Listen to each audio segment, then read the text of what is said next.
Pharmacy act നോക്കാം കേട്ടോ. അപ്പൊ ഫാർമസി ആക്ടിലെ കുറച്ച് അമെന്റ്മെന്റുകൾ പുതിയതായിട്ടുണ്ട്. അത് നിങ്ങൾ നോട്ട് ചെയ്യണേ, കാരണം അത് ക്ലാസ്സിൽ തന്നിട്ടില്ല. അത് ഞാൻ ക്ലാസ്സിന്റെ ഇടയ്ക്ക് പറയും. അപ്പൊ അതും കൂടിയിട്ട് നോട്ട് ചെയ്യാം.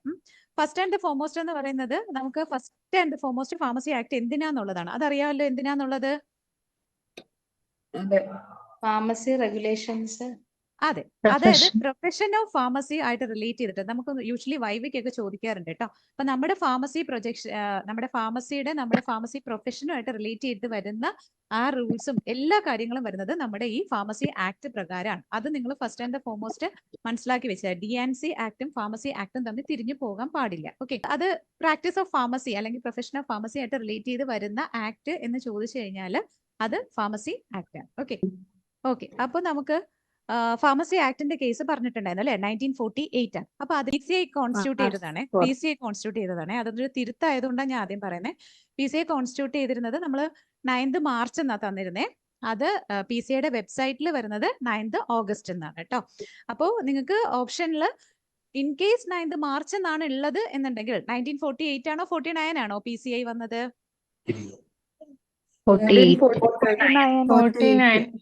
49. അത് മാറിപ്പോരുത്. അതും വേറൊരു കാര്യം. പെട്ടെന്ന് ഫാർമസി ആക്ട് ആണോ ഫാർമസി കൗൺസിൽ ഓഫ് ഇന്ത്യ ആണോ രണ്ടും തിരിഞ്ഞു പോരുത്. ഫാർമസി ആക്ട് 1948 ആണ്. ഒരു ആക്ട് വന്നിട്ടാണ് നമുക്കൊരു ബോഡി ഉണ്ടാവുന്നത് അല്ലെ. സോ അപ്പൊ 1949 PCI ഫോം ചെയ്തത്, അഥവാ സെൻട്രൽ കൗൺസിൽ ഫോം ചെയ്തത്. ഇനി അതിന്റെ മന്ത് ഓർക്കുക. മന്ത് പറയുമ്പോഴത്തേക്കും ഓഗസ്റ്റ് 9th എന്നൊരു ഓപ്ഷൻ ഉണ്ടെങ്കിൽ അത് എടുത്താൽ മതി.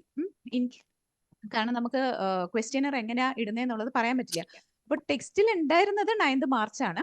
ഇൻ കേസ് ഓഗസ്റ്റിന്റെ ഓപ്ഷൻ ഇല്ലാതെ 9th മാർച്ച് ആണ് ഉള്ളതെന്നുണ്ടെങ്കിൽ അത് ചൂസ് ചെയ്യുക. ഓക്കെ, അപ്പോ 9th ഓഗസ്റ്റ് 1949 ആണ് PCIയുടെ വെബ്സൈറ്റിൽ പറഞ്ഞിരിക്കുന്ന ഡേറ്റ് കേട്ടോ. 9th August 1949.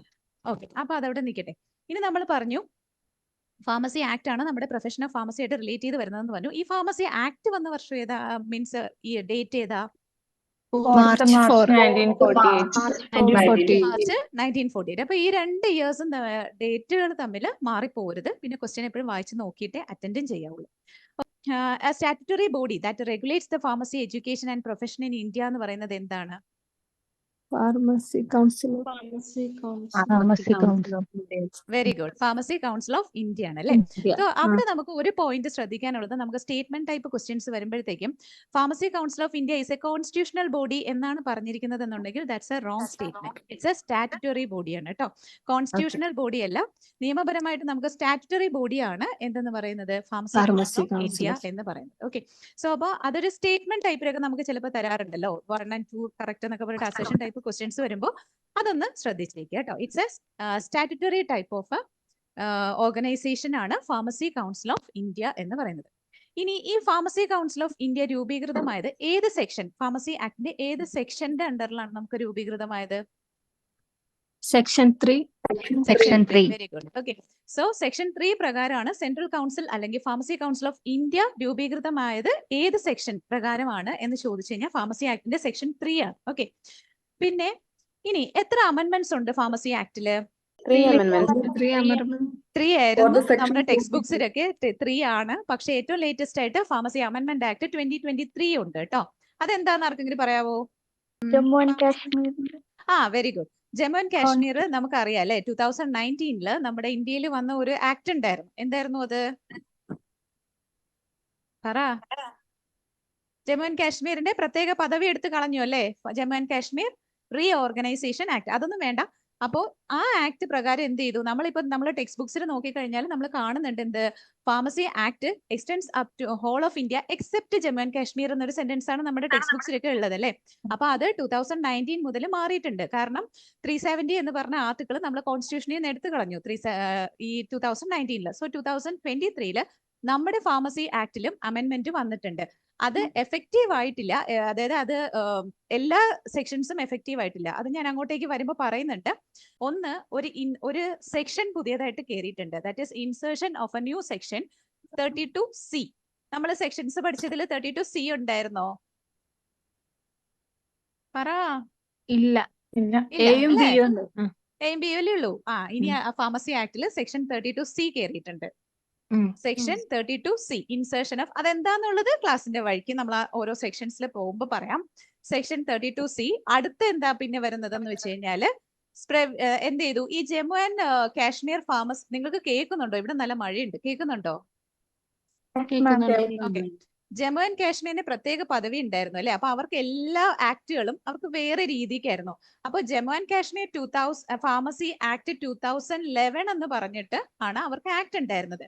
ആ ആക്ട് പ്രകാരം രജിസ്റ്റർ ചെയ്തിട്ടുള്ള എല്ലാ ആൾക്കാരും നമ്മുടെ സാധാരണ ഫാർമസി ആക്ട് 1948 പ്രകാരം രജിസ്റ്റേർഡ് ആണ് എന്നുള്ള അമെന്റ്മെന്റും ഈ ഒരു അമെന്റ്മെന്റ് ആക്ട് 2023 പ്രകാരമാണ് വന്നത്. അത് അങ്ങോട്ടേക്ക് പോകുമ്പോ വരുന്നുണ്ട്. അതായത് ഒരു പുതിയ സെക്ഷൻ വന്നിട്ടുണ്ട് 32C. അതെന്ന് വെച്ച് കഴിഞ്ഞാൽ രജിസ്റ്റർ, അതായത് ജമ്മു ആൻഡ് കാശ്മീർ ആക്ട് 2011 പ്രകാരം രജിസ്റ്റേർഡ് ആയ ആൾക്കാര് എന്ത് ചെയ്യുന്നുണ്ട്, നമ്മുടെ ഫാർമസി കൗൺസിൽ ഓഫ് ഇന്ത്യയുടെ രജിസ്ട്രേഷനിൽ അതേ സെയിം ആക്ടിന്റെ അണ്ടറിൽ വരുന്നു എന്നുള്ളതാണ് അത് വരുന്നത്. Section 32C. നമ്മൾ സെക്ഷൻ 32Aയും Bയും പറഞ്ഞിട്ടുണ്ടായിരുന്നു. ഇത് സെക്ഷൻ 32C ആണ് കേട്ടോ. നമ്മുടെ പെനാൽറ്റീസ് മാറിയിട്ടുണ്ട്, അത് പറയാം. അപ്പൊ ഇതൊന്ന് ഓർക്കുക കേട്ടോ. അപ്പോ അമെന്റ്മെന്റ്സ് നമുക്ക് 1948 നമുക്ക് ഫാർമസി ആക്ട് വന്നു. അമെന്റ്മെന്റ്സിന്റെ കാര്യം പറയുമ്പോൾ 1959 പിന്നെ 1976 പിന്നെ 1982. ചില ടെക്സ്റ്റ് ബുക്സിൽ 81 പറയുന്നുണ്ട്. കാരണം ഈ 82 അമെന്റ്മെന്റ് മുൻകാല പ്രാബല്യത്തോടു കൂടിയാണ് വന്നേക്കുന്നത്. ദാറ്റ് ഇസ് 1981 മുതൽ അത് പ്രാബല്യത്തിൽ ഉണ്ടെന്നാ പറഞ്ഞേക്കുന്നത്. അപ്പൊ 81 പറയുന്നുണ്ട്, 82 പറയുന്നുണ്ട് കേട്ടോ. പിന്നെ അടുത്തത് 2023. മാഡം ഈ അമെന്റ്മെന്റ് ഒന്നുകൂടെ പറയാമോ? അമെന്റ്മെന്റിന്റെ ഇയേഴ്സ് ഒന്നുകൂടെ പറയാമോ? 1959, 1976, 1982. പിന്നെ ഇപ്പൊ ലേറ്റസ്റ്റ് ആയിട്ട് വന്നത് ഫാർമസി ബില്ല് വന്നിട്ട് ഇതിപ്പം അമെന്റ്മെന്റിലേക്ക് വന്നു. എല്ലാം അമെന്റ്മെന്റും നടപ്പിലായി വന്നിട്ടില്ല. 2023 ആണ്. പ്രസിഡന്റ് ഒപ്പുവെച്ചത് ആക്ടിലേക്ക് വന്നിട്ടുണ്ട് 2023. ഓക്കെ.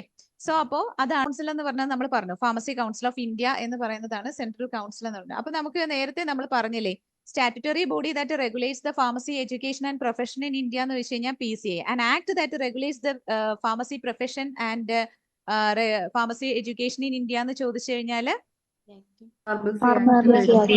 അപ്പോ നമുക്ക് ഇങ്ങനെ ക്വസ്റ്റ്യൻസ് വരുമ്പോ ചിലപ്പോ 2 ഓപ്ഷൻസ് ഉണ്ടാവും. മനസ്സിലായോ? അപ്പൊ നമ്മൾ ഓരോ ക്വസ്റ്റ്യനും ശ്രദ്ധിച്ച് വേണം ചെയ്യാനായിട്ട്. പെട്ടെന്ന് കണ്ട ഉടനെ that regulates the profession of pharmacy, അപ്പൊ ചിലപ്പോൾ ഫാർമസി ആക്ട് ആയിരിക്കും ആദ്യം കാണുക, ചിലപ്പോൾ ക്വസ്റ്റ്യൻ സ്റ്റാറ്റ്യൂട്ടറി ബോഡി എന്നായിരിക്കും. അപ്പൊ അങ്ങനെയുള്ള കാര്യങ്ങളൊക്കെ ശ്രദ്ധിച്ച് വേണം ചെയ്യാനായിട്ട് കേട്ടോ ക്വസ്റ്റ്യൻ. സോ അപ്പോ അതൊക്കെ. ഇനി അടുത്തത് സെൻട്രൽ രജിസ്റ്റർ എന്ന് പറഞ്ഞിട്ടുള്ള ഒരു രജിസ്റ്റർ ഉണ്ടല്ലേ നമുക്ക്, state compilation of all state registers ആണ് സെൻട്രൽ രജിസ്റ്റർ. സോ അപ്പോ സെൻട്രൽ രജിസ്റ്റർ എന്ന് പറയുന്നത് ആരാണ് മെയിൻറ്റെയിൻ ചെയ്യുന്നത്? അല്ലെ, PCA ആണ് സെൻട്രൽ രജിസ്റ്റർ മെയിൻറ്റെയിൻ ചെയ്യുന്നത്. അതിന്റെ സെക്ഷൻ അറിയാമോ? 15A. 15A. Okay, under section 15A. പിന്നെ അത് കഴിഞ്ഞിട്ട് നമുക്ക് കൗൺസിൽ സ്റ്റേറ്റിലേക്ക് വരുമ്പോഴത്തേക്കും നമുക്ക് ജോയിന്റ് സ്റ്റേറ്റ് കൗൺസിൽസും ഉണ്ട്. അതാത് സ്റ്റേറ്റിന് കൗൺസിൽസും ഉണ്ട്, അല്ലാതെ ജോയിന്റ് സ്റ്റേറ്റ് കൗൺസിൽ വരുന്നുണ്ട് അല്ലെ, കുറച്ച് സ്റ്റേറ്റ്സ് കൂടി ചേർന്നുണ്ട്, ചെറിയ സ്റ്റേറ്റ്സ് ഒക്കെ ആണെങ്കിൽ.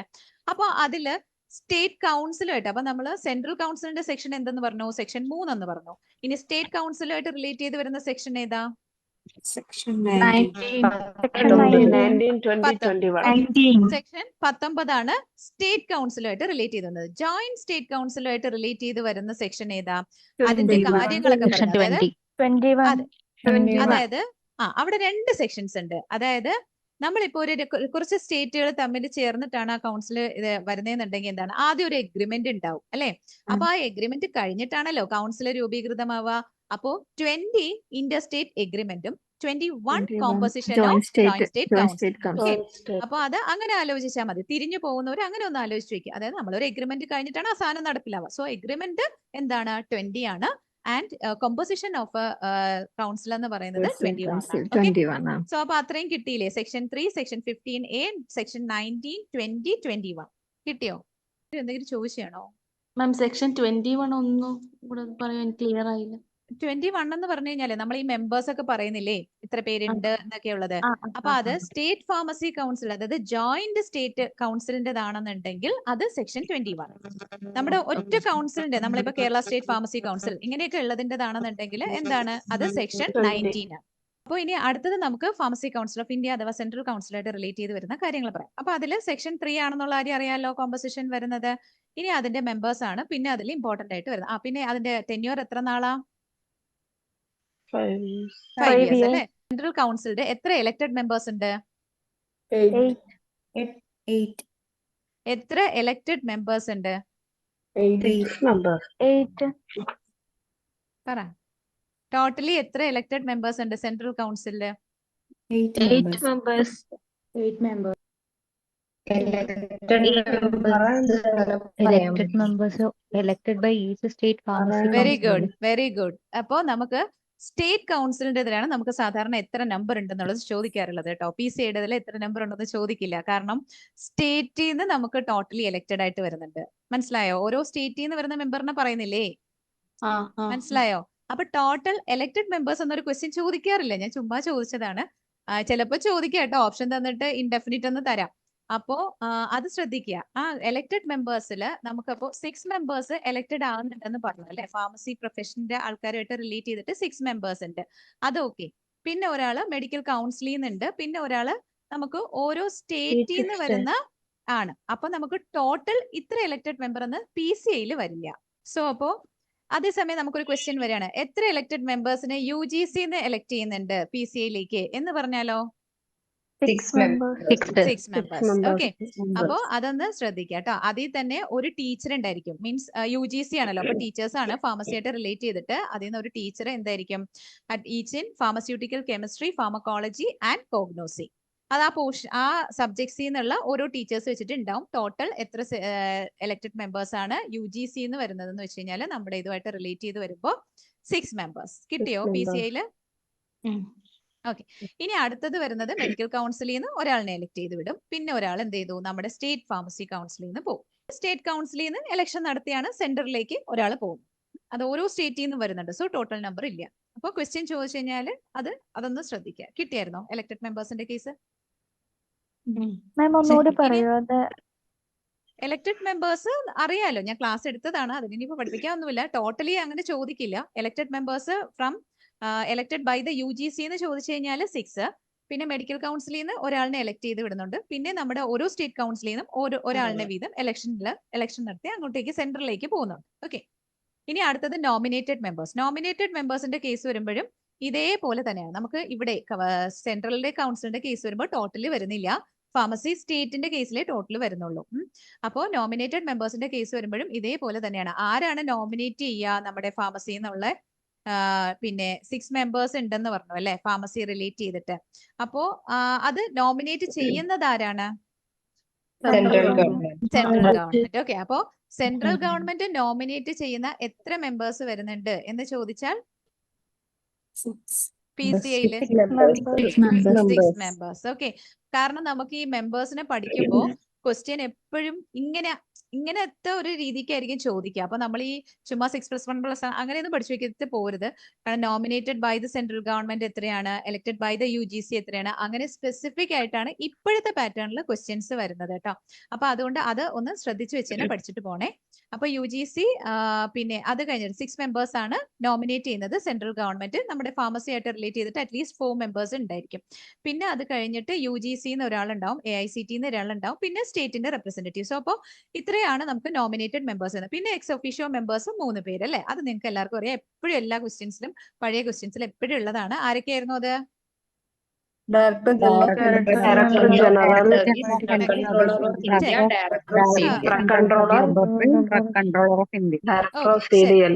ഇനി ഞാൻ ഒരു statement പറയാമേ. The president and vice president of the central council are nominated by the members of the council from among themselves. Correct statement ആണോ തെറ്റായ സ്റ്റേറ്റ്മെന്റ് ആണോ?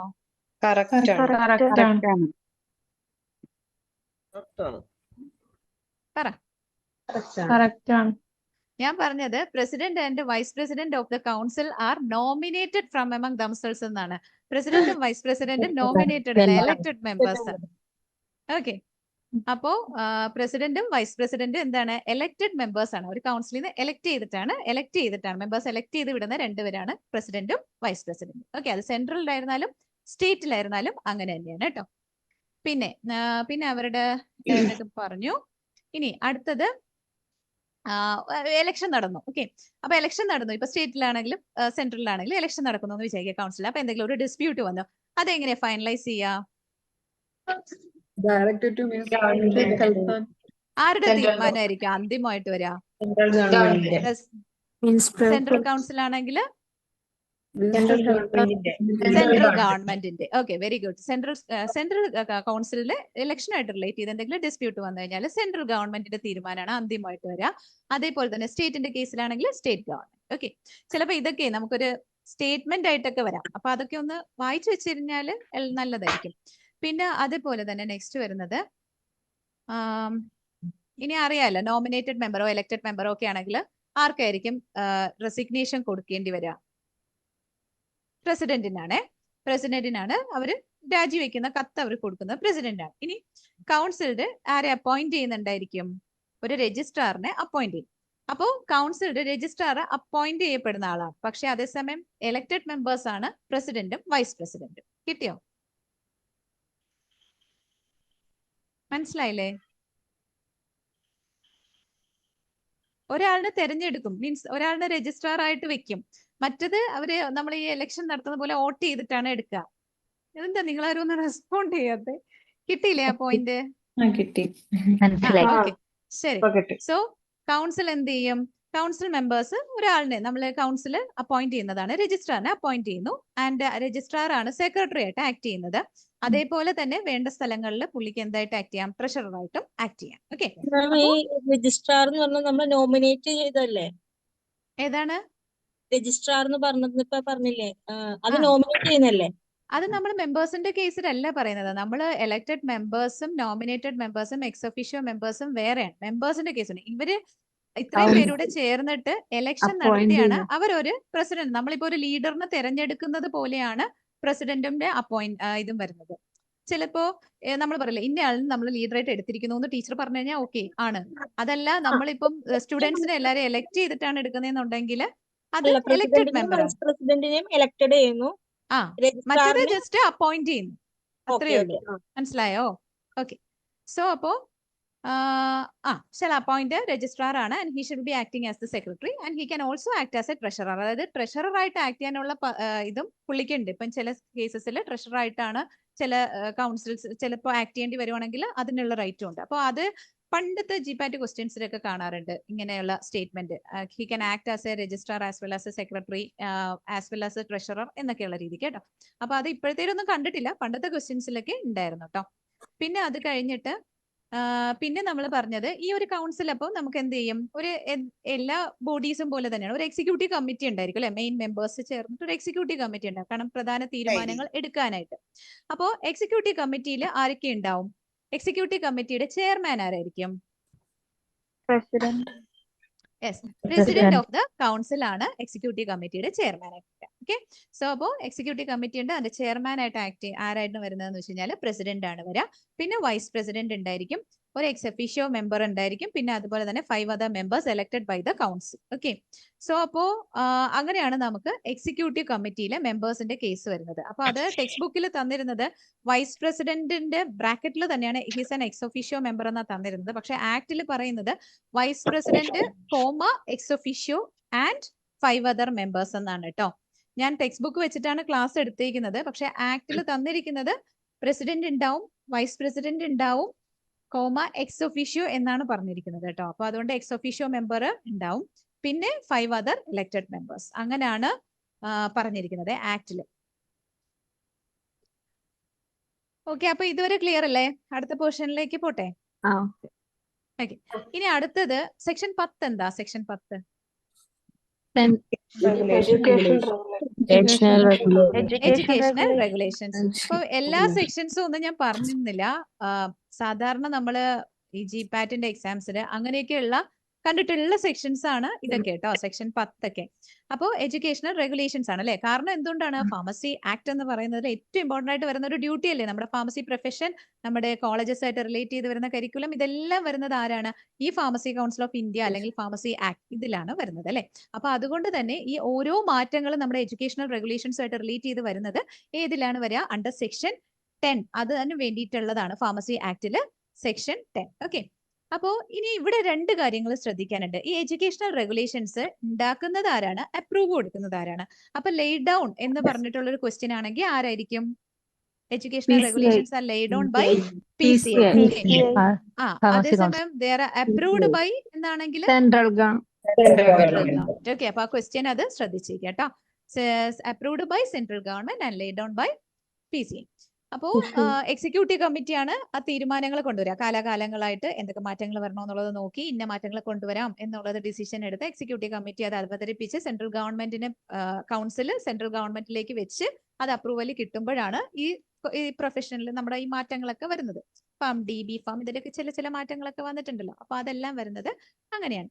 അപ്പൊ അത് എക്സിക്യൂട്ടീവ് കമ്മിറ്റിയാണ് shall from time to time report to the central council on the efficacy of the educational regulations and may recommend to the central council such amendments. Okay, അപ്പൊ നമ്മൾ ഈ executive കമ്മിറ്റിയാണ് അതെന്ത് ചെയ്യുന്നത്, കൗൺസിലിലേക്ക് ഇന്ന കാര്യങ്ങൾ കൊണ്ടുവരാം എന്നുള്ളത് ഒരു തീരുമാനം എടുക്കുന്നത്. ഏറ്റവും മെയിൻ ബോഡി എക്സിക്യൂട്ടീവ് കമ്മിറ്റി. അപ്പൊ അവർ തീരുമാനിക്കുന്നു, കൗൺസിലിൽ നിന്ന് അത് പിന്നീട് അത് സെൻട്രലിലേക്ക് പോകുന്നു. സെൻട്രലിൽ നിന്ന് അത് അപ്രൂവൽ വന്ന് ഗസറ്റിൽ പബ്ലിഷ് ചെയ്തിട്ടാണ് നമുക്കത് മാറ്റങ്ങൾ വരുന്നത്. ഇനി ഏറ്റവും ലേറ്റസ്റ്റ് ആയിട്ട് വന്ന എഡ്യൂക്കേഷണൽ റെഗുലേഷൻ എപ്പോഴായിരുന്നു? 2015 കേട്ടോ. 2015 pharmacy practice regulations. 2015 pharmacy practice regulations ആയിരുന്നു ഇത് ലാസ്റ്റ് ആയിട്ട് വന്ന എഡ്യൂക്കേഷണൽ റെഗുലേഷൻസിലെ അമെൻമെന്റ്. ഇപ്പോ എലക്ഷൻസ് ഒക്കെ കണ്ടക്ട് ചെയ്യുന്നുണ്ടല്ലോ. അപ്പോ അതിൽ വേണ്ട മാറ്റങ്ങൾ ആരാ കൊണ്ടുവരിക? അതായത് എലക്ഷൻസ് മീൻസ് കൗൺസിലിലെ എലക്ഷൻ. ഡിസ്പ്യൂട്ട് വന്നാൽ നമ്മൾ പറഞ്ഞു അത് ഒത്തുതീർപ്പാക്കുന്ന ഫൈനൽ ഡിസിഷൻ സെൻട്രൽ ഗവൺമെന്റ് അല്ലെങ്കിൽ സ്റ്റേറ്റ് ഗവൺമെന്റ്. ഇനി ഇന്ന രീതിയിലാണ് നമ്മൾ എലക്ഷൻ കണ്ടക്ട് ചെയ്യാൻ പോകുന്നത് എന്നൊക്കെ ഉള്ളത് കൗൺസിലിന്റെ കാര്യത്തിൽ ആരാ അങ്ങനെയുള്ള റെഗുലേഷൻസ് ഒക്കെ കൊണ്ടുവരിക? സെൻട്രൽ ഗവൺമെന്റ് ആണ്, സ്റ്റേറ്റ് ഗവൺമെന്റ്? കൗൺസിൽ തന്നെയാണ് കേട്ടോ. കൗൺസിൽ തന്നെയാണ്. അതെ, കൗൺസിൽ തന്നെയാണ് കൗൺസിലിന്റെ കണ്ടക്ടിങ് എലക്ഷൻസ് എങ്ങനെയാണ് എലക്ഷൻ കണ്ടക്ട് ചെയ്യേണ്ടതെന്നുള്ള മാനർ കൊണ്ടുവരുന്നത് കൗൺസിൽ തന്നെയാണ് കേട്ടോ. അപ്പോൾ സെൻട്രൽ കൗൺസിലുമായിട്ട് റിലേറ്റ് ചെയ്ത് നമ്മുടെ ടെക്സ്റ്റ് ബുക്സിലൊക്കെ കുറച്ച് പറയുന്നുണ്ടല്ലോ, ഡ്യൂട്ടീസ് പറയുന്നുണ്ടല്ലോ, അത് ജസ്റ്റ് ഒന്ന് നോക്കി വെക്കാം. സ്റ്റേറ്റ്മെന്റ് ടൈപ്പ് ഒക്കെ വന്നു കഴിഞ്ഞാൽ യൂസ്ഫുൾ ആയിരിക്കും. So central council make regulations for the management of its own property. Okay, കൗൺസിലായിട്ട് റിലേറ്റ് ചെയ്ത് വരുന്ന അവരുടെ പ്രോപ്പർട്ടി ആയിട്ട് റിലേറ്റ് ചെയ്ത് വരുന്നതിന്റെ മാറ്റങ്ങൾ, അതേപോലെ തന്നെ കണ്ടക്ടിങ് എലക്ഷൻസ്, പിന്നെ ഫങ്ഷൻസ് ഓഫ് എക്സിക്യൂട്ടീവ് കമ്മിറ്റി. അതൊരു ലോജിക്കായിട്ട് തിങ്ക് ചെയ്ത് എഴുതാവുന്ന കാര്യമുള്ളൂ. പ്രൊസീജിയർ ഫോർ കോളിംഗ് മീറ്റിംഗ്സ്, പിന്നെ powers and duties of president and vice president, പിന്നെ അതേപോലെ തന്നെ duties of the registrar, secretary, inspectors, ഇതെല്ലാം. പിന്നെ സെൻട്രൽ രജിസ്റ്റർ എങ്ങനെ മെയിൻറ്റെയിൻ ചെയ്യണം, എങ്ങനെ പബ്ലിഷ് ചെയ്യണം, ഇതൊക്കെ ഡിസൈഡ് ചെയ്യുന്നത് സെൻട്രൽ കൗൺസിൽ തന്നെയാണ്. സെൻട്രൽ രജിസ്റ്ററിന്റെ കസ്റ്റോഡിയൻ ആരാ?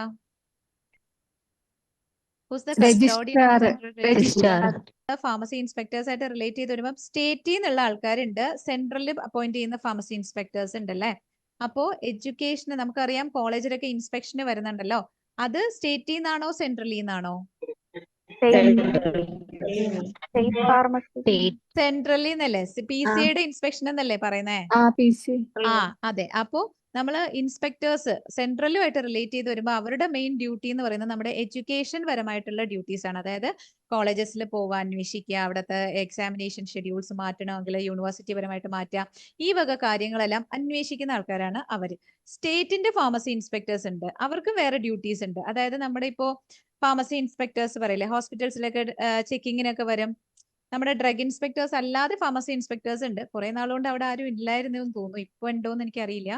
അപ്പോൾ അങ്ങനെ ഫാർമസി ഇൻസ്പെക്ടേഴ്സ് അതിന്റെ ആയിട്ട് റിലേറ്റ് ചെയ്ത് നമ്മുടെ സ്റ്റേറ്റിന്റെ ഡിസ്പെൻസിങ്ങും കാര്യങ്ങളും ഒക്കെ ആയിട്ട് റിലേറ്റ് ചെയ്ത് അങ്ങനെയുള്ളതിന് ഫാർമസി ഇൻസ്പെക്ടേഴ്സ് ഉണ്ട്. അപ്പം സെൻട്രലിൽ നിന്നാണ് നമുക്ക് എന്ത് വരുന്നത്, ഈ ഇൻസ്പെക്ഷനുമായിട്ട് റിലേറ്റ് ചെയ്ത്, അതായത് കോളേജ് തലത്തിലും കോഴ്സസിന്റെ റിലേഷനും ഒക്കെ ആയിട്ട് എന്ത് ചെയ്യും, അവർ അപ്പോയിന്റ് ചെയ്യുന്ന ഇൻസ്പെക്ടേഴ്സ് ഇൻസ്പെക്ട് ചെയ്തിട്ടാണ് എന്ത് ചെയ്യുന്നത്, നമുക്ക് കോളേജിലേക്ക് കൗൺസിലിലേക്ക് അതിന്റെ റിപ്പോർട്ട് പോവുകയും അത് പിന്നെ നമുക്ക് സാങ്ഷനായി വരികയൊക്കെ ചെയ്യുന്നത്. ഓക്കെ, ഇനി അപ്പോ എക്സാമിനേഷൻസും കോഴ്സസിന്റെയും ഒക്കെ അപ്രൂവലും ഒക്കെ ആയിട്ട് റിലേറ്റ് ചെയ്തിട്ടുള്ള ഒരു സെക്ഷൻ പറഞ്ഞിട്ടുണ്ടായിരുന്നു, ഓർമ്മയുണ്ടോ?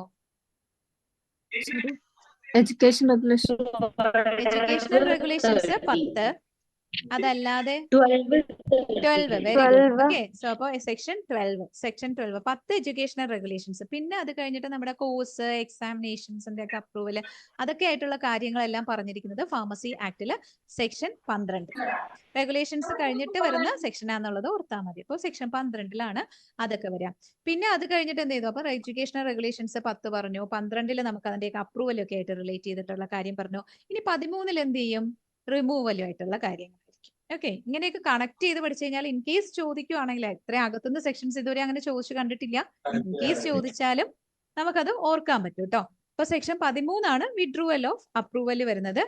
അത് സെൻട്രൽ കൗൺസിൽ തന്നെയല്ലേ, നമുക്കൊരു PCA അംഗീകാരം പോയി എന്നല്ലേ പറയുന്നത് കോളേജിലെ? പറ, ഉറക്കം വരുന്നു എല്ലാവർക്കും, പറ. അതെ. ഓക്കെ, സോ അപ്പോ PCA അംഗീകാരം പോയെന്നല്ലേ പറഞ്ഞത്. അപ്പൊ അതുകൊണ്ട് തന്നെ എന്താണ് ഫാർമസി കൗൺസിലിന്റെ കൗൺസിൽ എന്ത് ചെയ്തു, നമുക്ക് വിഡ്രോയൽ ചെയ്യുന്നു. അപ്പൊ അതൊക്കെ പറഞ്ഞിരിക്കുന്നത്, അതിന്റെ കാര്യങ്ങളൊക്കെ പറഞ്ഞിരിക്കുന്നത് സെക്ഷൻ 13 ഇനി 14 എന്ത് പറയുന്നത്, അതും നമ്മളെ ഒരു ക്വാളിഫിക്കേഷൻസ് ഒക്കെ ആയിട്ട് റിലേറ്റ് ചെയ്ത് തന്നെയാണ്. പുറത്തുനിന്നുള്ള ഒരു കോഴ്സ് നമുക്ക് ഇക്വലന്റ് ആണോ അല്ലയോ എന്നൊക്കെയുള്ള കാര്യങ്ങളൊക്കെ പറയുന്നത് സെക്ഷൻ ഏത് പ്രകാരമാണ്? 14. അപ്പൊ സെക്ഷൻ 10, 12, 13, 14 ഇവരെല്ലാരും കണക്റ്റഡ് ആയിരുന്നു അല്ലെ. സെക്ഷൻ 10 എന്തായിരുന്നു? Educational regulations. 12 എന്തായിരുന്നു? ഒരു സാധനത്തിന് പുതിയ അപ്രൂവൽ സാധനം. ഇനി 13 എന്തായിരുന്നു? 13 എന്തായിരുന്നു? വിഡ്രോവൽ. കിട്ടിയ സാധനം കളഞ്ഞു. ഓക്കെ, കിട്ടിയ സാധനം കളഞ്ഞു. ഇനി 14 എന്തായിരുന്നു? വേറൊരു പുതിയ സാധനത്തിന്. ഓക്കെ, ഇത്രയും കണക്റ്റഡ് ആയപ്പോ കിട്ടിയോ? അത് ഒരു ബുദ്ധിമുട്ടില്ലാതെ കിട്ടിയോ? ഓക്കെ, ശരി. ഇനി അടുത്തത് നമുക്ക് അതെല്ലാം കഴിഞ്ഞു കേട്ടോ. എഡ്യൂക്കേഷണൽ റെഗുലേഷൻസ് എല്ലാം കഴിഞ്ഞു, അവരുമായിട്ടൊക്കെ റിലേറ്റ് ചെയ്ത കാര്യങ്ങൾ. ഇനി നമ്മൾ നേരെ കയറുന്ന അടുത്തൊരു important section, that central register. Central രജിസ്റ്ററിന്റെ സെക്ഷൻ അപ്പൊ ഏതായിരുന്നു? 15A. 15A ആണ് സെൻട്രൽ രജിസ്റ്റർ ആയിട്ട് റിലേറ്റ് ചെയ്ത് വരുന്നത്. അതിന്റെ രജിസ്ട്രേഷന്റെ കാര്യങ്ങൾ പറയുന്നത് 15B. ഇനി നമ്മൾ പറഞ്ഞു സെൻട്രൽ രജിസ്റ്റർ എന്ന് പറയുന്നതിന്റെ സ്റ്റേറ്റ് കൗൺസിലിൽ നിന്ന് അവർ എത്ര കോപ്പീസ് ആണ് ഓരോ വർഷവും ഇത് 5 copies. First April financial year തുടങ്ങുന്നതിന് മുന്നേ 5 കോപ്പീസ് ആണ് അയച്ചു കൊടുക്കേണ്ടത്. അപ്പോ central register is A compilation of all state registers എന്നൊക്കെ ഉള്ളതൊക്കെ അറിയാം. അതേപോലെ തന്നെ സെൻട്രൽ കൗൺസിലിന്റെ രജിസ്ട്രാർ ആണ് നമ്മളിപ്പോ പറഞ്ഞു, കസ്റ്റോഡിയൻ എന്നുള്ളത് പറഞ്ഞു. ഇനി ഇതെന്താണ്, പബ്ലിക് ഡോക്യുമെന്റ് ആണോ എന്നുള്ളത് ചിലപ്പോൾ ഒരു സ്റ്റേറ്റ്മെന്റ് ആയിട്ട് ചോദിക്കാം. സോ അപ്പോൾ ഇത് സെൻട്രൽ രജിസ്റ്റർ എന്ന് പറയുന്നത് it's a public document. Okay, according to Indian evidence act 1870. അപ്പൊ അത്രയായിരുന്നു സെൻട്രൽ രജിസ്റ്റർ ആയിട്ട് റിലേറ്റ് ചെയ്ത് വരുന്നത്. ഇനി നമ്മൾ നേരെ സെൻട്രലിന്റെ കേസസ് എല്ലാം കഴിഞ്ഞു. ഓക്കെ അല്ലേ? ഏപ്രിൽ അല്ലേ മാം? അതെ, അതായത് അടുത്ത ഫിനാൻഷ്യൽ ഇയർ തുടങ്ങുന്നതിന് അല്ല, as soon as after the first April. After ആണ് കേട്ടോ, ആഫ്റ്റർ ആണ്. അതായത് ആ ഇയർ എൻഡ് കഴിഞ്ഞിട്ട്, ഫിനാൻഷ്യൽ ഇയർ എൻഡിങ് കഴിഞ്ഞിട്ട് അടുത്ത ഇയർ എൻഡിങ്ങിന്റെ തുടക്കം. ശരിയാ, അടുത്ത ഇയർ എൻഡിങ്ങിന്റെ തുടക്കത്തിൽ, അടുത്ത ഫിനാൻഷ്യൽ ഇയറിന്റെ തുടക്കത്തിലാണ് ഇവരത് അയച്ചു കൊടുക്കുക. കാരണം എന്താണെന്നറിയോ? ഫസ്റ്റ് ഏപ്രിൽ വരെ നമുക്ക് 500 രൂപ പിഴ അടയ്ക്കാനുള്ള സമയമില്ലേ? ഡിസംബർ 31 മുന്നേ റിന്യൂ ചെയ്യാത്ത ആൾക്കാർക്ക് ഏപ്രിൽ 1 വരെ ടൈം ഉണ്ട്. അതറിയില്ലേ? ഏപ്രിൽ 1 വരെയാണ് ആക്ച്വലി ടൈം പറയുന്നത്. അപ്പോ ആ ഏപ്രിൽ 1 കഴിഞ്ഞിട്ടാണ് എന്ത് ചെയ്യുന്നത്, ഇവർ ഇവിടെ നിന്ന് ആ ഇയറിന്റെ അയച്ചു കൊടുക്കുന്നത്. ഓക്കെ അല്ലേ? ഓക്കെ അല്ലേ? ശരി, ഇനി അടുത്ത നമുക്ക് അപ്പൊ സെൻട്രലില് ക്ലിയർ ആയോ? എന്തെങ്കിലും ഡൗട്ട്സ് ഉണ്ടോ? ഇല്ല. ഓക്കെ അല്ലേ? പഠിച്ചില്ലേ? പറ. ഓക്കെ, ശരി. ഇനി അടുത്തത് സ്റ്റേറ്റ് കൗൺസിൽ. ഓക്കെ, അപ്പൊ സ്റ്റേറ്റ് കൗൺസിലിലേക്ക് കയറുമ്പോഴത്തേക്കും സ്റ്റേറ്റ് കൗൺസിൽ കോൺസ്റ്റിറ്റ്യൂട്ട് ചെയ്യുന്നത്, അപ്പുറത്ത് സെൻട്രലിലാണെങ്കിൽ ഇവിടെ സ്റ്റേറ്റ് ഗവൺമെന്റ് അല്ലെ, ജോയിന്റ് സ്റ്റേറ്റ് കൗൺസിൽസും കോൺസ്റ്റിറ്റ്യൂട്ട് ചെയ്യുന്നത് സ്റ്റേറ്റ് ഗവൺമെന്റ്സ് ആണ്. ഇനി നമ്മൾ ഇവിടെ ഏറ്റവും ഇമ്പോർട്ടന്റ് ആയിട്ട് വരുന്നത് അവരുടെ മെമ്പേഴ്സ് ആണ്. മെമ്പേഴ്സിന്റെ എണ്ണം കറക്റ്റ് ആയിട്ട് തന്നെ പഠിച്ചു വെച്ചിട്ട് പോവാ കേട്ടോ. ഇവിടെ മെമ്പേഴ്സിന്റെ എണ്ണം ടോട്ടലായിട്ട് ഉണ്ട്. അപ്പൊ അത് എലക്ടഡ് മെമ്പേഴ്സ് എത്ര പേരുണ്ട് സ്റ്റേറ്റ് കൗൺസിലിൽ എന്ന് ചോദിച്ചു കഴിഞ്ഞാല് 7 മെമ്പേഴ്സ് അല്ലെ.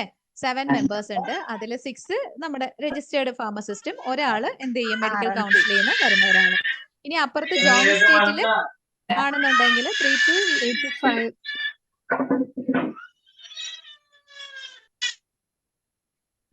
ജോയിന്റ് കൗൺസിലാണെന്നുണ്ടെങ്കിൽ 3 to 5 മെമ്പേഴ്സിന്റെ കേസ് ആണെന്നുള്ളത് പറഞ്ഞു. പിന്നെ നെക്സ്റ്റ് വരുന്നത്, പിന്നെ അതേപോലെ തന്നെ മെഡിക്കൽ കൗൺസിൽ ഓരോ സ്റ്റേറ്റിൽ നിന്നും വരും. അപ്പൊ അവിടെ നമുക്ക് ടോട്ടൽ നമ്പർ അവിടെ പറയാൻ പറ്റില്ല, ഇപ്പുറത്ത് പറയാം എത്രയാണെന്നുള്ളത്. 7 ആണെന്നുള്ളത് പറയാം. ഇനി അടുത്ത് വരുന്നത് nominated members. Nominated members total എത്ര പേരുണ്ട് സ്റ്റേറ്റ് കൗൺസിലിന്റെ? 5 മെമ്പേഴ്സ് ഉണ്ട്. ഓക്കെ, ആരെ നോമിനേറ്റ് ചെയ്യാ? സ്റ്റേറ്റ് ഗവൺമെന്റ് അല്ലെ. ഓക്കെ, അപ്പൊ സ്റ്റേറ്റ് ഗവൺമെന്റ് ആണ് നോമിനേറ്റ് ചെയ്ത് വിടുന്നത്. അതിൽ നമുക്ക് 5 ഉണ്ട്. അതിൽ 3 പേര് നമ്മുടെ പ്രൊഫഷനുമായിട്ട് റിലേറ്റ് ചെയ്തവരായിരിക്കണം, രജിസ്റ്റേർഡ് ഫാർമസിസ്റ്റ് ആയിരിക്കണം. പിന്നെ അത് കഴിഞ്ഞിട്ട് എക്സ് ഒഫീഷ്യോ, അപ്പുറത്ത് പറഞ്ഞതുപോലെ തന്നെ ഇപ്പുറത്ത് വരുന്നു എന്താണ്, മെഡിക്കൽ ഓഫീസർ ഉണ്ടായിരിക്കും, അതുപോലെ തന്നെ ഡ്രഗ് കൺട്രോൾ ഡിപ്പാർട്ട്മെന്റിൽ നിന്ന് ആളുണ്ടായിരിക്കും, അതുപോലെ തന്നെ ഗവൺമെന്റ് അനലിസ്റ്റ് ഉണ്ടായിരിക്കും. ഈ ഗവൺമെന്റ് അനലിസ്റ്റിനെ ആരാണ്? അപ്പോ ex officio member appointed by the state government എന്ന് ചോദിച്ചു കഴിഞ്ഞാൽ ഗവൺമെന്റ് അനലിസ്റ്റ് ആണ്. Ex officio member appointed by the state government. കാരണം ഗവൺമെന്റ് അനലിസ്റ്റ് പിന്നെ appointed by the state government. Okay, so അപ്പോ അത് സ്റ്റേറ്റ് ഗവൺമെന്റ് എത്ര പേരെ ഇപ്പൊ എപ്പോഴും ഒരിക്കൽ അങ്ങനെ ചോദിച്ചു തോന്നുന്നു, സ്റ്റേറ്റ് ഗവൺമെന്റ് എത്ര അനലിസ്റ്റിനെ അപ്പോയിന്റ് ചെയ്യുന്നു, അങ്ങനെ എന്തോ ഒരു ക്വസ്റ്റ്യൻ ചോദിച്ചിട്ടുണ്ടായിരുന്നു. അത് എക്സ് ഒഫീഷ്യോ മെമ്പറിൽ നിന്നാണ് എടുത്തേക്കുന്നതായിരുന്നത് ആ ക്വസ്റ്റ്യൻ. ഓക്കെ, സോ അപ്പോൾ അത് അതിന്റെ കേസ്. ഇനി ഇന്റർസ്റ്റേറ്റ് എഗ്രിമെന്റിന്റെ കേസൊക്കെ നമ്മൾ നേരത്തെ പറഞ്ഞായിരുന്നല്ലോ, ഏത് സെക്ഷനാന്നുള്ളത് ജോയിന്റ് കൗൺസിൽ ഫോം ചെയ്യാൻ വേണ്ടിയിട്ട് 20 അല്ലേ? Agreement 20, composition of joint council ചോദിച്ചു കഴിഞ്ഞാൽ 20. ഇനി അപ്പുറത്ത് പറഞ്ഞതുപോലെ തന്നെ ഇപ്പുറത്തെല്ലാം ഉണ്ട്. കൗൺസിലിലേക്ക് എലക്ട് ചെയ്യുന്നു പ്രസിഡന്റിനെയും വൈസ് പ്രസിഡന്റിനെയും, അതൊക്കെ കാര്യങ്ങൾ രജിസ്ട്രാർ ആണ്, സെക്രട്ടറി ആണ്, ട്രഷറർ ആണ്, ഇതെല്ലാം അവിടെ പറഞ്ഞതുപോലെ തന്നെ ഇവിടെയും ഉണ്ട് കേട്ടോ. പിന്നെ നമുക്ക് വരുന്ന ഒരു മാറ്റം ഉണ്ട്, അത് എഴുതി വെക്കണേ. അതായത് നമുക്ക് ഡ്രഗ് ഇൻസ്പെക്ടേഴ്സ് നമ്മൾ ഏത് ആക്ടിലാണ് വരാ? ഫാർമസി ആക്ടിലാണോ DNC ആക്ടിലാണോ? ഇവിടെ നമുക്ക് വരുന്നത് ഫാർമസി ഇൻസ്പെക്ടേഴ്സ് ആണ്. അപ്പോൾ ഇവിടെ ഫാർമസി ഇൻസ്പെക്ടേഴ്സിന്റെ കേസ് വരുമ്പോഴത്തേക്കും നമ്മളിപ്പോ പഠിച്ചിരിക്കുന്നതെന്ന് വെച്ച് കഴിഞ്ഞാൽ, ഇവരിപ്പോ എന്തെങ്കിലും ഇൻസ്പെക്ഷന് വരുമ്പോ അവരെ തടയുവാണെങ്കിൽ എത്രയാണ് അതിന്റെ പണിഷ്മെന്റ്, പെനാൽറ്റി? 1000 rupees.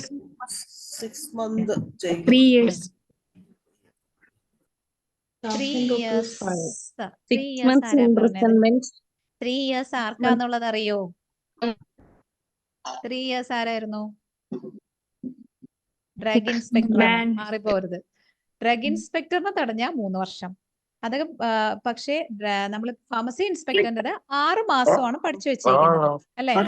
ഇനി 1000 rupees.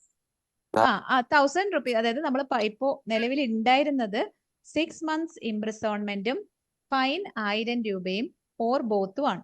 ഇനി അത് ഈ 31/12/2024 മുതൽ നമ്മുടെ 2023 അമെന്റ്മെന്റ് വന്നില്ലേ, അതിലുണ്ടായിരുന്ന ഒരു അമെന്റ്മെന്റ് നടപ്പിലാവാൻ പോകുന്നുണ്ട്. അതെന്ന് പറയുന്നത് എന്താന്ന് വെച്ച് കഴിഞ്ഞാല് 1 ലക്ഷം രൂപ വരെ പിഴയാണ്. ഇപ്പൊ നിലവിലുള്ളത് ഏതാണ്? 6 months ഇംപ്രിസോൺമെന്റ്, 1000 രൂപ ഓർ ബോത്ത്. പക്ഷേ കുറച്ചുകൂടി അഡ്വാൻസ്ഡ് ആയിട്ടുള്ള ഒരാളാണ് ക്വസ്റ്റ്യൻ ഇടുന്നതെങ്കിൽ, പുതിയ ഇംപ്രിസോൺമെന്റിന്റെ കേസാണ് ഓപ്ഷനിൽ ഉള്ളത് എങ്കിൽ അത് നിങ്ങൾ അറിഞ്ഞിരിക്കണം. നിലവിൽ വന്നിട്ടില്ല, പക്ഷേ അമെന്റ്മെന്റ് ആയിട്ടുണ്ട്. അത് ആക്ടിൽ പറയുന്നത് 31/12/2024 മുതലാണ് നടപ്പിലാക്കുന്നത് എന്നാണ് പറഞ്ഞേക്കുന്നത്.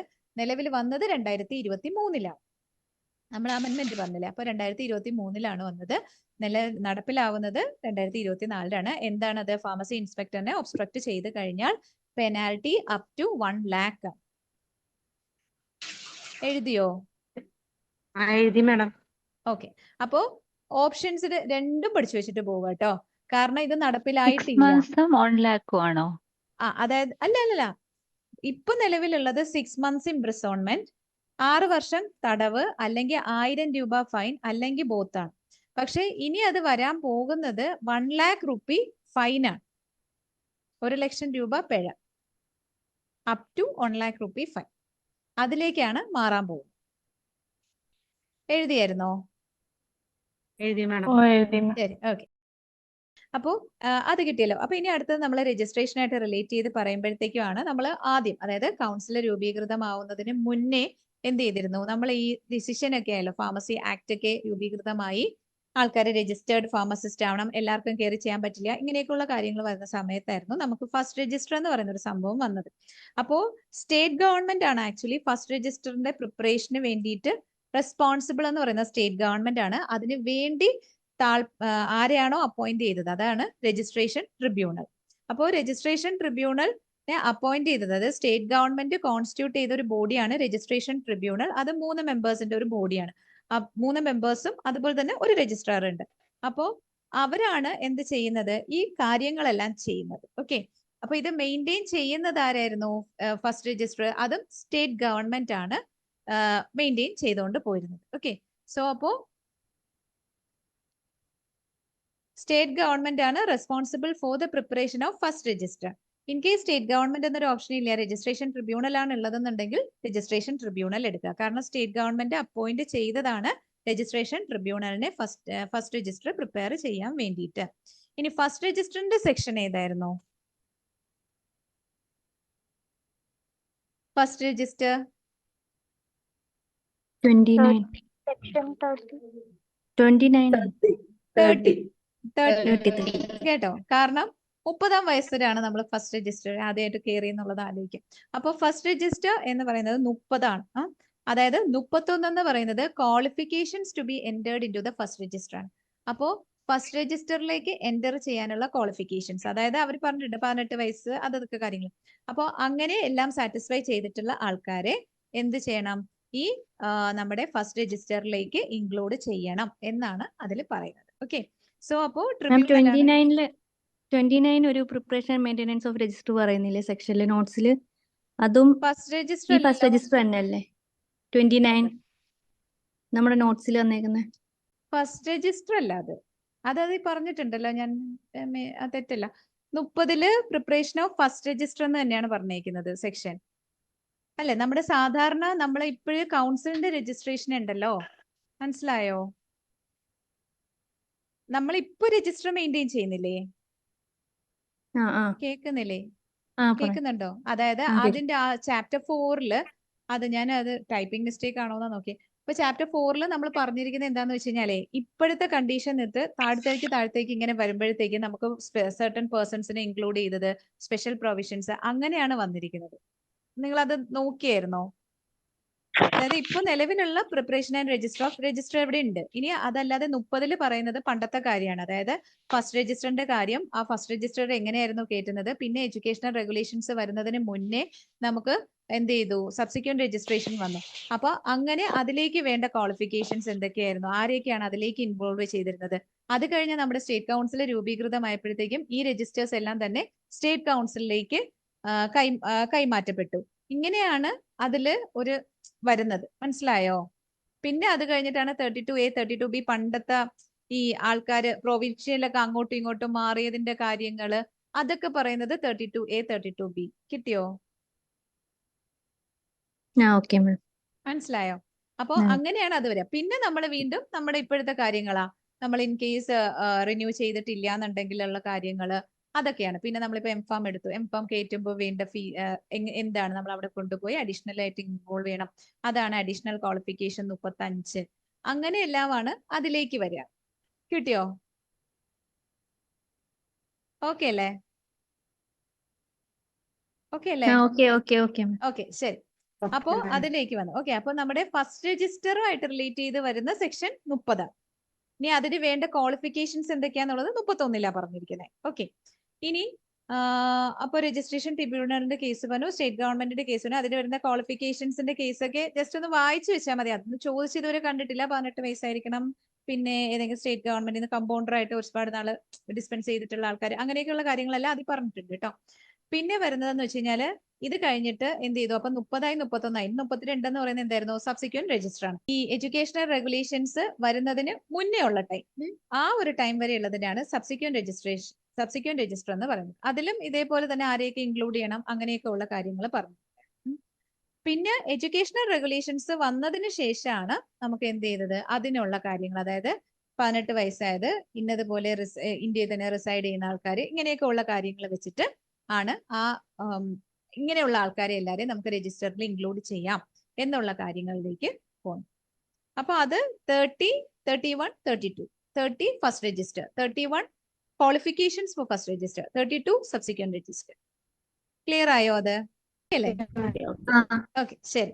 ഇനി അത് കഴിഞ്ഞിട്ട് അടുത്തത് നമുക്ക് അവിടെ ഒരു അമെൻമെന്റിന്റെ കാര്യം വരുന്നുണ്ട്. അതൊന്ന് ഓർക്കുക കേട്ടോ. അതായത് ഇപ്പോ ചില ആൾക്കാര് ഡിസ്പ്ലേസ്ഡ് ആയി പോയ ആൾക്കാര് അങ്ങനെയൊക്കെ ഉണ്ടാവുമല്ലോ, മീൻസ് പണ്ട് ആ യുദ്ധകാലങ്ങളും അങ്ങനെ ആ ഒരു ടൈമിന്റെ കാര്യം, അതുമായിട്ട് റിലേറ്റ് ചെയ്ത് വരുന്ന കാര്യങ്ങൾ, ഇന്ന ആൾക്കാരെ ഇതിലേക്ക് ഇൻവോൾവ് ചെയ്യാം, ആരെയൊക്കെ ഇൻക്ലൂഡ് ചെയ്യാം എന്നൊക്കെയുള്ള കാര്യങ്ങൾ പറയുന്നത് section 32A special provisions for the registration of certain persons.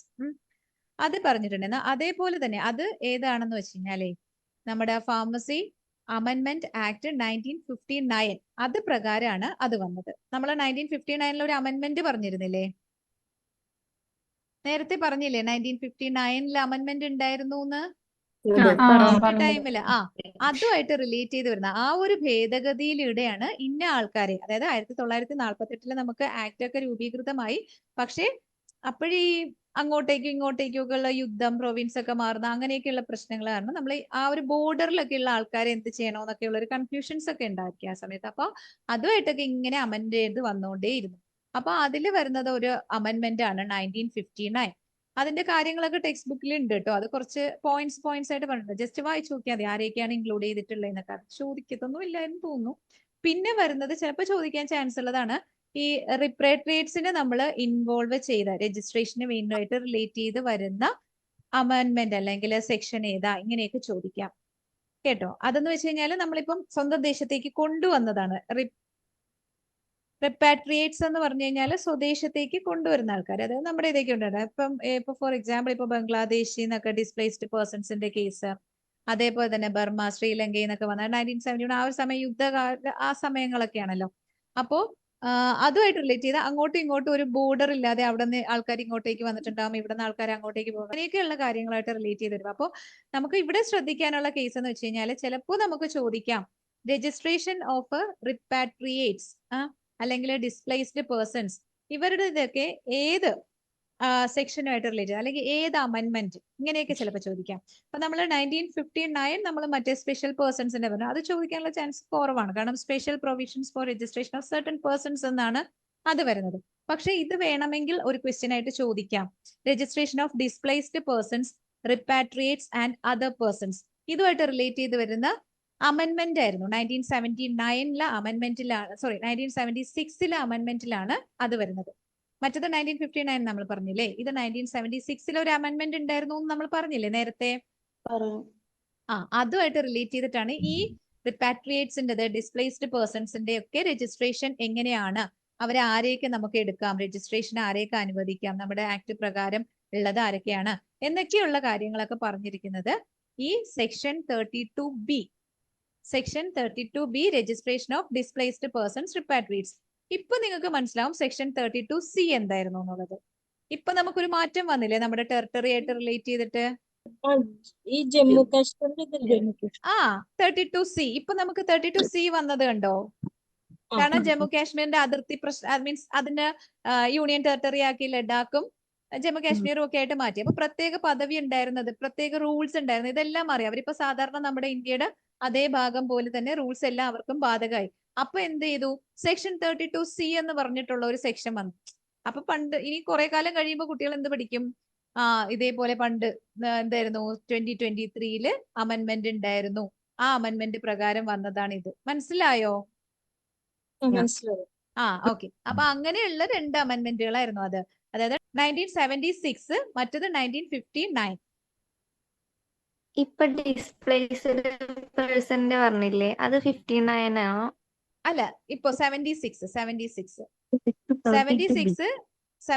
വരുന്നത് ഫാർമസി അമെൻമെന്റ് act 1976 registration of displaced persons, repatriates and other persons. ഇത് ആരൊക്കെയാന്നുള്ളത് ടെക്സ്റ്റ് ബുക്സിലൊക്കെ പറഞ്ഞിട്ടുണ്ട്. അതായത് ഡിസംബർ 31, 1969 മുന്നേ ക്വാളിഫൈഡ് പേഴ്സൺസ് ആയവര്, അതേപോലെ തന്നെ ബംഗ്ലാദേശിൽ നിന്ന് ഉപേക്ഷിച്ച് നമ്മുടെ നാട്ടിലേക്ക് വന്നവര്, ഏതാണ് 1957 മുന്നേ കണ്ട് 1971 മുന്നേ, അങ്ങനെയൊക്കെയുള്ള കാര്യങ്ങളെല്ലാം പറഞ്ഞിട്ടുണ്ട് കേട്ടോ. അതെല്ലാമാണ് ഏതിൽ വരുന്നത്, ഈ 1976 അമെൻമെന്റ് ആക്ടിൽ വരുന്നത്. അത് ഏത് സെക്ഷൻ പ്രകാരമാണ്? Section 32B. കിട്ടിയോ? അപ്പൊ ഇനി അടുത്ത നമ്മൾ ഇപ്പൊ ഇൻവോൾവ് ചെയ്ത സെക്ഷൻ ആണ് ആര്? സെക്ഷൻ 32C അല്ലെ? അതപ്പോ എന്തായിരുന്നു? ജമ്മു ആൻഡ് കാശ്മീർ ആക്ട് 2011 എന്ന് പറഞ്ഞിട്ടുള്ള ആക്ട് ഉണ്ടായിരുന്നു. അത് പ്രകാരം രജിസ്റ്റർ ചെയ്തിട്ടുള്ള എല്ലാ ആൾക്കാരും നമ്മുടെ ഫാർമസി ആക്ട് 1948 പ്രകാരം രജിസ്റ്റേർഡ് ആണ് എന്ന് ഭേദഗതി വരുത്തിയതാണ് സെക്ഷൻ 32C. മനസ്സിലായോ? അത് 2023 അമെൻമെന്റ് പ്രകാരമാണ്. കിട്ടിയോ? അപ്പോ അടുത്തതിലേക്ക് പോട്ടെ. അപ്പൊ ആദ്യത്തെ അമെൻമെന്റിന്റെ കാര്യം ക്ലിയർ ആയല്ലോ ഇപ്പോ? ഓക്കെ, ശരി. ഇനി അടുത്ത കാര്യം, അപ്പൊ നമ്മളിപ്പോ സെക്ഷൻ 32C പറഞ്ഞു അല്ലെ? ശരി, അത് ഫാർമസി അമെൻമെന്റ് ആക്ട് 2023 സെക്ഷൻ 32C വന്നു. അത് pharmacy act, Jammu and Kashmir pharmacy act 2011 പകരം അതിൽ രജിസ്റ്റേർഡ് ആയ എല്ലാരും ഇവിടെയും കയറുന്നു എന്നുള്ളതാണ്. അത് ഓൾറെഡി അമെൻമെന്റ് ആക്ട് 2023 ആ 2023 തന്നെ നടപ്പായതാണ്. കാരണം എന്തെന്ന് വെച്ചാൽ 2019 തന്നെ 370 ആർട്ടിക്കിൾ പോയി. അപ്പൊ 2023 തൊട്ട് തന്നെ ഈ അമെന്റ്മെന്റിലെ ഈ ഒരു പ്രൊവിഷൻ നടപ്പിലാക്കി തുടങ്ങി. അതായത് നമ്മളിപ്പോ ഇത്ര നേരത്തെ പറഞ്ഞതൊക്കെ എന്തായിരുന്നു? പണ്ടത്തെ അയ്യരകാലത്തെ സാധനങ്ങളായിരുന്നു അല്ലെ. അതായത് ഫസ്റ്റ് രജിസ്റ്റർ, സബ്സിക്വന്റ് രജിസ്റ്റർ, പിന്നെ ഡിസ്പ്ലേസ്ഡ് പേഴ്സൺസ്, റിട്രാട്രിയേറ്റ്സ്, ഇതെല്ലാം. ഇനി നമ്മൾ നേരെ വീണ്ടും നമ്മുടെ കാര്യങ്ങളാണ്. Registration after the state pharmacy council. അപ്പൊ നമ്മുടെ സാധാരണ പോലെ നമ്മൾ ആപ്ലിക്കേഷൻ കൊടുക്കുന്നത് രജിസ്ട്രാർക്കാണ്. നമ്മൾ രജിസ്ട്രേഷന് വേണ്ടിയിട്ട് കൊടുക്കുമല്ലോ. അത് കഴിഞ്ഞിട്ട് ഇൻ കേസ് രജിസ്ട്രേഷൻ ചെയ്യാൻ പറ്റില്ല എന്ന് പറഞ്ഞു കഴിഞ്ഞാൽ 3 മാസ സമയത്തിനുള്ളിൽ അവർക്ക് എന്ത് ചെയ്യാം? അപ്പീൽ ചെയ്യാം വീണ്ടും സ്റ്റേറ്റ് കൗൺസിലിലേക്ക്. ഓക്കെ, അപ്പൊ 3 മാസം അല്ലെങ്കിൽ 90 ദിവസത്തിനുള്ളിൽ അവർക്ക് വീണ്ടും ആപ്ലിക്കേഷൻ കൊടുക്കാം. അങ്ങനെയാണ് അതിന്റെ case. In case appeal rejection ആവുകയാണ് ആപ്ലിക്കേഷൻ എന്നുണ്ടെങ്കിൽ 3 മാസം സമയമുണ്ട്. പിന്നെ നമ്മുടെ രജിസ്ട്രേഷന്റെ ഡേറ്റ് അതെല്ലാവർക്കും അറിയാം. 31 ഡിസംബറിന് മുന്നേ രജിസ്റ്റർ ചെയ്തിരിക്കണം. ഇനി റിമൂവൽ ഓഫ് രജിസ്ട്രേഷൻ, നമ്മുടെ രജിസ്റ്ററിൽ നിന്ന് പേര് റിമൂവ് ചെയ്യുന്ന ഒരു ചടങ്ങുണ്ടല്ലേ. അതായത് എന്തെങ്കിലും പ്രശ്നങ്ങൾ കണ്ടുപിടിച്ച് കഴിഞ്ഞാൽ അപ്പോൾ എന്ത് ചെയ്യാം? രജിസ്റ്ററിൽ നിന്ന് പേര് റിമൂവ് ചെയ്യാം.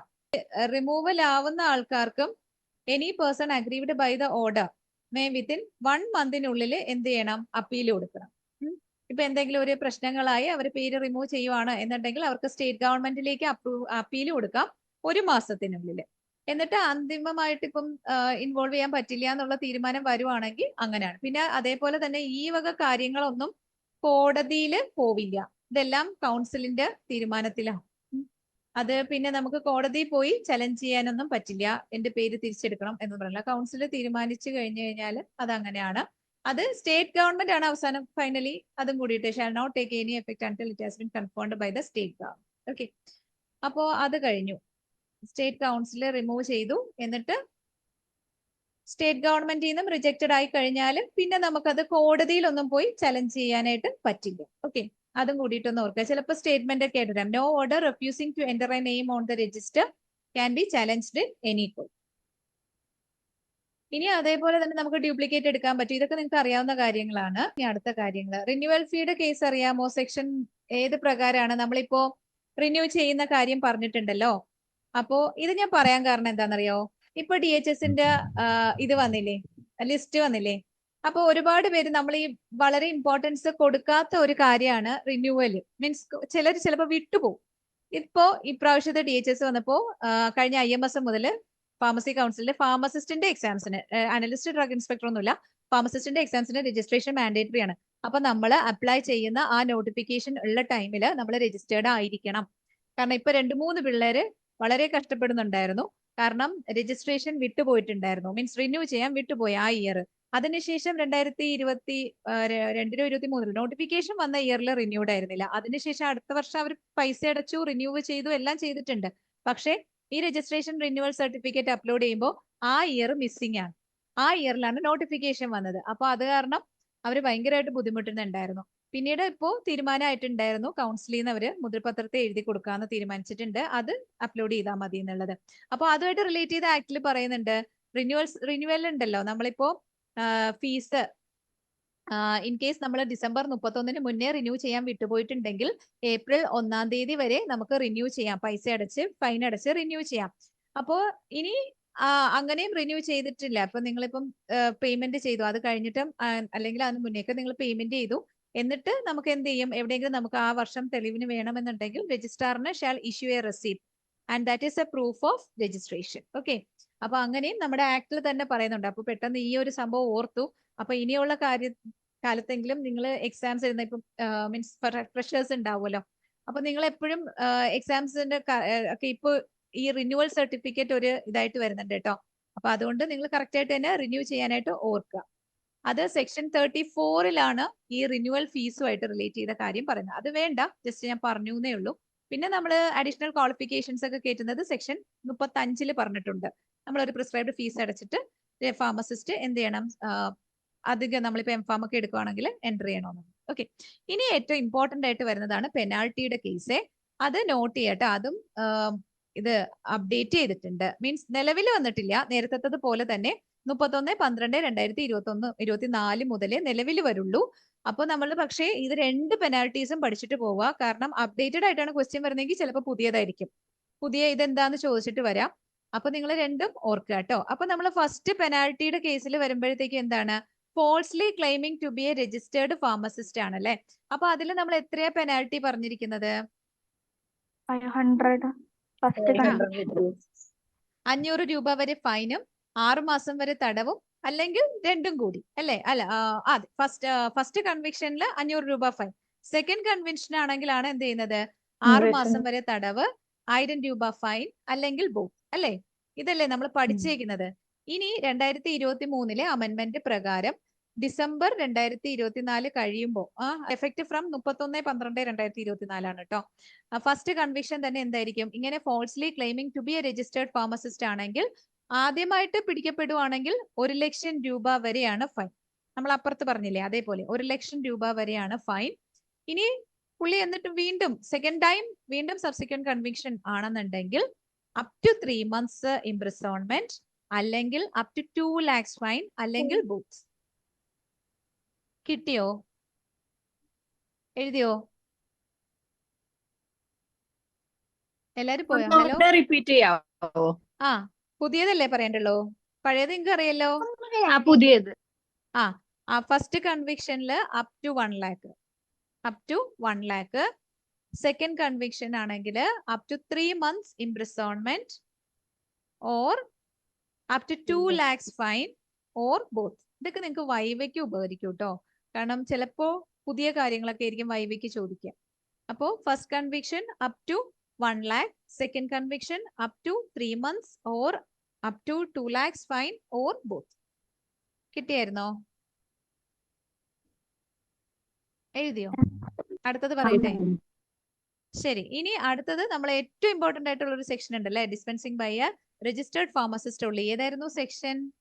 42. സെക്ഷൻ 42. അത് നമ്മൾ മറക്കാനേ പാടില്ലാത്ത സെക്ഷൻ ആണ് കേട്ടോ. സെക്ഷൻ 42 എന്ത് വരുന്നത്, dispensing by registration. Okay, dispensing എന്തായിരിക്കണം, രജിസ്റ്റേർഡ് പേഴ്സൺ തന്നെ ആയിരിക്കണം എന്ന് പറയുന്നത് സെക്ഷൻ 42. അപ്പോ അതില് ഇൻ കേസ് അങ്ങനെ അല്ലാതെ പിടിക്കപ്പെട്ടാൽ എന്തായിരുന്നു ശിക്ഷ? 6 months fine. 6 months imprisonment. Up to 6 months imprisonment, up to 1000 രൂപ ഓർ ബോത്ത്. ഇനി അതും ഇതേപോലെ തന്നെ 2023 അമെന്റ്മെന്റ് 2024 31/12 നടപ്പിലാവാൻ പോകുന്നത് എന്താണ്, up to 3 months imprisonment, up to 2 ലക്ഷം രൂപ fine or both. Up to 3 months imprisonment കുറവാണ് പക്ഷെ ഫൈൻ കൂടുതലാണ്. So up to 3 months imprisonment or 2 lakh, up to 2 lakh fine or both. അപ്പോ അൺരജിസ്റ്റേർഡ് പേഴ്സൺസ് ആണെന്നുണ്ടെങ്കിൽ ഇതൊക്കെയാണ്, നടപ്പിലാവൂന്നൊന്നും അറിയില്ല. 2 ലക്ഷം രൂപ വരെ പിഴയുണ്ട് ഡിസ്പെൻസിങ്ങിന് എന്നാണ് വരുന്നത് കേട്ടോ. ഇനി അടുത്ത റൂള് ഓക്കെ അല്ലേ? എഴുതിയോ? അപ്പൊ രണ്ടും പഠിച്ചിട്ട് പോണം കേട്ടോ, കാരണം ഏതാ വരാന്ന് പറയാൻ പറ്റില്ല. അപ്പൊ രണ്ടും പഠിച്ചു വെച്ചിട്ട് പോവാം. ഇനി അടുത്തത് എന്തായിരുന്നു, നമ്മള് ഒരാളുടെ പേരൊക്കെ റിമൂവ് ചെയ്ത് കഴിഞ്ഞാൽ എന്ത് ചെയ്യണം, നമുക്ക് കിട്ടിയ സർട്ടിഫിക്കറ്റ് തിരിച്ചു കൊണ്ട് കൊടുക്കണം അല്ലെ. അത് കൊടുത്തില്ല എന്നുണ്ടെങ്കിൽ എത്ര രൂപയാ ഫൈൻ? 50. അതിന് മാറ്റമൊന്നുമില്ല കേട്ടോ, അത് 50 രൂപ തന്നെയാണ്. പിന്നെ അത്രയൊക്കെ ഉള്ളൂ അതില്. പിന്നെ വന്നത് കമ്മീഷൻ ഓഫ് എൻക്വയറിയുടെ കേസാണ്. അത് 45ാമത്തെ സെക്ഷൻ പ്രകാരമാണ്. അതെന്ന് വെച്ച് കഴിഞ്ഞാൽ എന്താണ്, ഇപ്പൊ കൗൺസിലിൽ എന്തെങ്കിലും അഴിമതിയോ എന്തെങ്കിലും കാര്യങ്ങളൊക്കെ നടക്കുന്നു എന്ന് തോന്നിക്കഴിഞ്ഞാൽ എന്ത് ചെയ്യാം, കൺസേൺഡ് ഗവൺമെന്റ്, സ്റ്റേറ്റ് എങ്കിൽ സ്റ്റേറ്റ്, സെൻട്രൽ എങ്കിൽ സെൻട്രൽ, അവർക്ക് എന്ത് ചെയ്യാം, കമ്മീഷൻ വെക്കാം. അപ്പൊ അതില് 3 പേരുണ്ടായിരിക്കും. അതിലെന്തായിരിക്കും, ഒരാള് ഒരു ഹൈക്കോടതി ജഡ്ജ് ആയിരിക്കും, പിന്നെ കൗൺസിലിൽ നിന്നുള്ള ഒരാള്, അങ്ങനെ. പിന്നെ അതില് സെൻട്രൽ ഗവൺമെന്റ് ആയിരിക്കും 2 പേരെ അപ്പോയിന്റ് ചെയ്യുന്നത്. Okay, one by the judge of a കോർട്ടും ബൈ ദ കൗൺസിലും. എന്നിട്ട് അവരുടെ കമ്മീഷന്റെ ഡിസിഷൻ പ്രകാരം സ്റ്റേറ്റ് ഗവൺമെന്റ് അല്ലെങ്കിൽ സെൻട്രൽ ഗവൺമെന്റ് അവർക്ക് തീരുമാനം എടുക്കാം. ഇത്രയൊക്കെ ആയിരുന്നു മെയിൻ ആയിട്ട് ഫാർമസി ആക്ടിൽ ഉണ്ടായിരുന്നത്. ക്ലിയർ ആയോ? ക്ലിയർ ആയോ? ഓക്കെ അല്ലേ? ഓക്കെ. അപ്പോ MTP നാളെ എടുത്തു തരാം കേട്ടോ. ഇങ്ങനെ മതിയോ ക്ലാസ്? ശരി. ഇനി നിങ്ങൾക്ക് എന്തെങ്കിലും അഭിപ്രായങ്ങൾ ഉണ്ടോന്ന് അറിഞ്ഞൂടാത്തത് കൊണ്ടാണ് ഞാൻ ഒരു ആക്റ്റീവ് പ്രിപ്പയർ ചെയ്തുള്ളൂ. അപ്പൊ നമുക്ക് നാളെ MTPയും വേറെ നാളെ നിങ്ങൾക്ക് അനാലിസിസ് അല്ല കേട്ടോ, പൂജ മാം അവൈലബിൾ അല്ല, അനാലിസിസ് അല്ല. പിന്നെ അനാലിസിസ് ഞാനും പൂജയും കൂടി കമ്പൈൻഡ് ആയിട്ടായിരിക്കും എടുക്കുക. പൂജ എടുത്ത ടോപ്പിക്സ് പൂജ തന്നെ ആയിരിക്കും എടുക്കുക കേട്ടോ. അപ്പോ പിന്നെ ഇപ്പോ നമ്മൾ ഫാർമസി ആക്ട് കവർ ചെയ്തു. ഇനി നാളെ നമുക്ക് MTPയും ലെജിസ്ലേഷൻസും നോക്കാം. പിന്നെ മറ്റത് പറ്റുമെന്നുണ്ടെങ്കിൽ അതും കൂടി കവർ ചെയ്ത് തരാം. നാളെ നിങ്ങൾക്ക് ജൂറിസ് ആണ്. നെക്സ്റ്റ് ഡേ പോർഷൻസ് ആയിരിക്കും നാളെ വരിക. അത് കഴിഞ്ഞ് തേഴ്സ്ഡേയും ഫ്രൈഡേയും നിങ്ങൾക്ക് അനാലിസിസ് ആയിരിക്കും. ഓക്കെ അല്ലേ? ഓക്കെ ശരി. അപ്പോ ഇത് നിങ്ങൾക്ക് ക്ലിയർ ആയല്ലോ? പ്രത്യേകിച്ച് ഡൗട്ട്സ് ഒന്നും ഇല്ലല്ലോ? ഇല്ല. ഓക്കെ, ശരി. അപ്പൊ അടുത്തത് ആക്ടിൽ നമുക്ക് അടുത്ത ദിവസം കാണാം. അപ്പൊ എല്ലാവരും നന്നായിട്ട് തന്നെ വർക്ക് ചെയ്യൂ കേട്ടോ. ഇനിയിപ്പം വളരെ സമയമൊന്നും കിട്ടില്ല. ചിലപ്പോൾ ഇനി നമുക്ക് സിലബസ് നിങ്ങൾക്കറിയായിരിക്കും, ഗ്രൂപ്പുകളിലൊക്കെ ചിലപ്പോൾ ചർച്ച കാണുമായിരിക്കും. നിങ്ങൾ ഇനിയിപ്പോ പുതിയ ഇതിലേക്ക് പഠിച്ച ആൾക്കാർ എന്തെങ്കിലും പുറകെ പോയിട്ടുണ്ടെങ്കിൽ സിലബസ് മാറാൻ ചാൻസ് ഉള്ളൂ. ഇല്ലാത്ത പക്ഷം സിലബസ് മാറില്ല. അപ്പോ ഇനി എങ്ങനെയാന്നുള്ളത് അറിയില്ല. ഇൻ കേസ് സിലബസ് മാറി ബിഫാമിന്റെ ലെവലിൽ, അതായത് സെമ്മിന്റെ ബേസിസിൽ വന്നാൽ നമുക്ക് ഒരുപാട് പഠിക്കാനുണ്ടാവും. അപ്പൊ നിങ്ങൾക്ക് ഇപ്പോഴുള്ളത് നല്ല തറവായിട്ട് തന്നെ വരാൻ ചാൻസ് ഉള്ളതെല്ലാം പഠിച്ചു വെച്ച് കഴിഞ്ഞാൽ ബാക്കിയുള്ളത് നമുക്ക് കുറച്ച് CMB ഇങ്ങനെയൊക്കെ ഉള്ള കാര്യങ്ങളൊക്കെയാണ് പിന്നെ ഒരു പെൻഡിങ് നിൽക്കുന്നത്. അപ്പോൾ അത് ഉണ്ടാവോ ഇല്ലേ എന്നുള്ള കാര്യത്തിൽ ഒരു കൺഫ്യൂഷൻ ഉണ്ട്. അതുകൊണ്ടാണ് അതൊന്നും എടുക്കാത്തത്. അപ്പോൾ അതൊക്കെ വരുമ്പോൾ നമുക്ക് അത് കൂടെ കവർ ചെയ്ത് പോവാം. ഇപ്പൊ നിങ്ങൾ ക്ലാസ്സസ് കവർ ചെയ്ത് പോവുക. ക്ലാസ്സസ് ഫോളോ ചെയ്യാൻ പറ്റുന്നില്ലേ നിങ്ങൾക്ക്? എന്തെങ്കിലും മാറ്റങ്ങൾ എന്തെങ്കിലും വേണോ?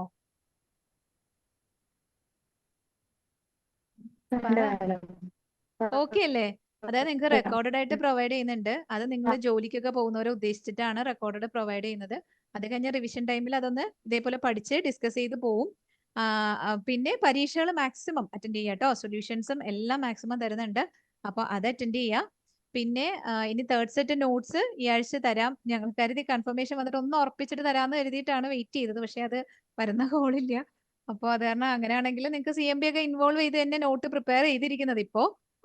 അങ്ങനെയാണെങ്കിൽ ആ നോട്ട് തന്നെ തരാം. കാരണം നിങ്ങൾക്ക് ഇപ്പൊ മെഡിസിനിൽ കുറച്ച് പോർഷൻസ് ആയി തോന്നുന്നുണ്ടല്ലേ, ഫസ്റ്റ് ബാച്ചസിനൊക്കെ. അപ്പൊ ഇനിയിപ്പോ നോട്ട് ഇല്ല നിങ്ങൾക്ക് പറ്റില്ല. അപ്പോൾ അത് പ്രൊവൈഡ് ചെയ്യാം കേട്ടോ. അപ്പോൾ ഓക്കെ, നമുക്കെങ്കിൽ അടുത്ത ദിവസം കാണാം. അത് രാത്രി തന്നെ വെക്കാം കേട്ടോ. ഈ സമയം തന്നെ പോരെ? ഓക്കെ, ശരി.